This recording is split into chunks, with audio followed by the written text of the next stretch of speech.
Bonsoir, mesdames, messieurs, et bienvenue à l'actualité du soir sur Camnews 24 et DFM en direct de Garoua.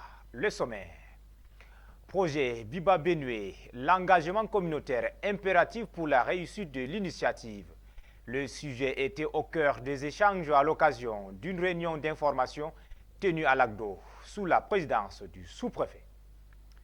Insécurité et catastrophes naturelles, les organisations de la société civile engagées dans l'action humanitaire se sont rassemblées à Maroua, dans la région de l'extrême nord.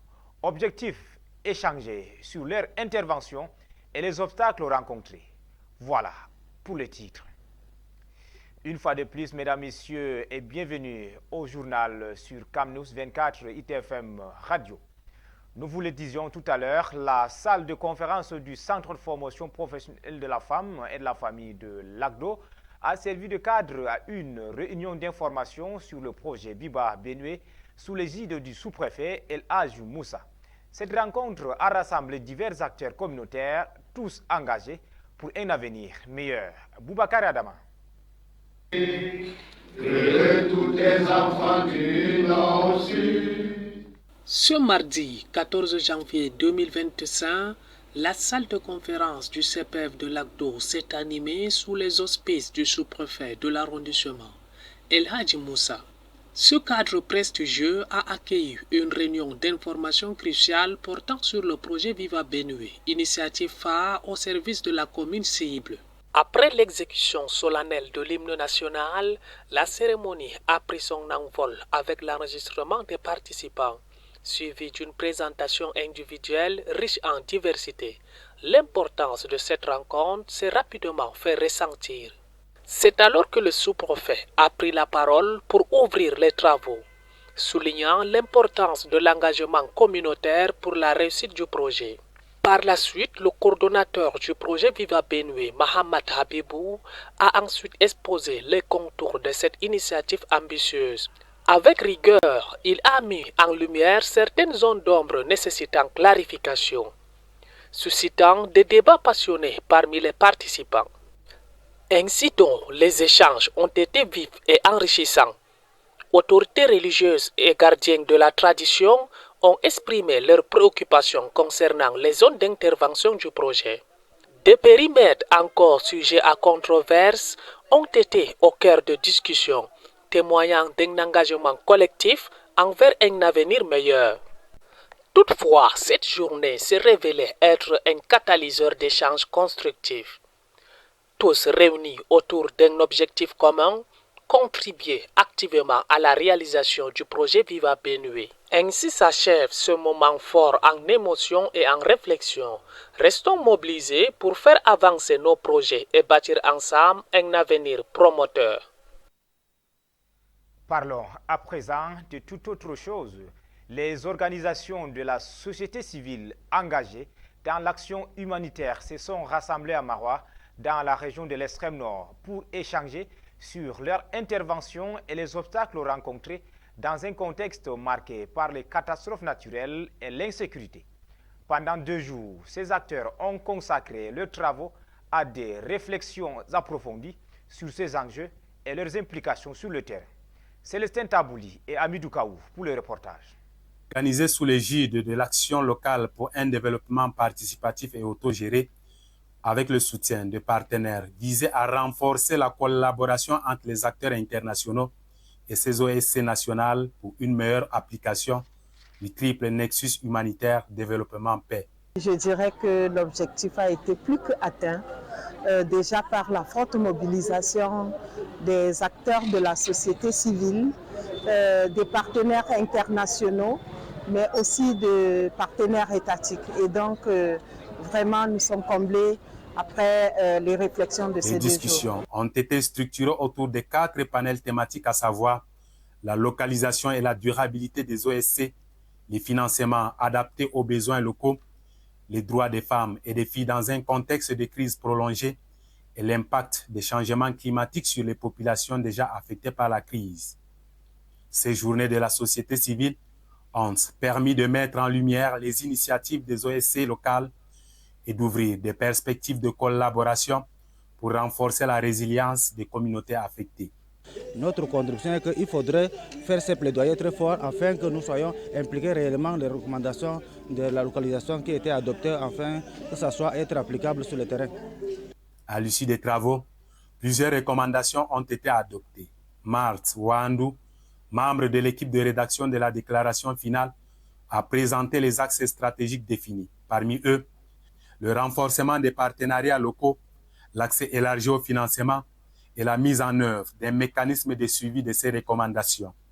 Les organisateurs espèrent que cette initiative servira de catalyseur pour une action concertée. Parlons à présent de l'énergie électrique. Barrage de Natigal, 240 MW déjà disponibles dans les réseaux interconnectés sud qui couvrent les 7 régions méridionales du pays. La montée en puissance de la production de cet ouvrage fait suite à la mise en service du 4e groupe qui apporte 60 MW supplémentaires au réseau depuis quelques jours. Dites-vous, Gisle Kunga.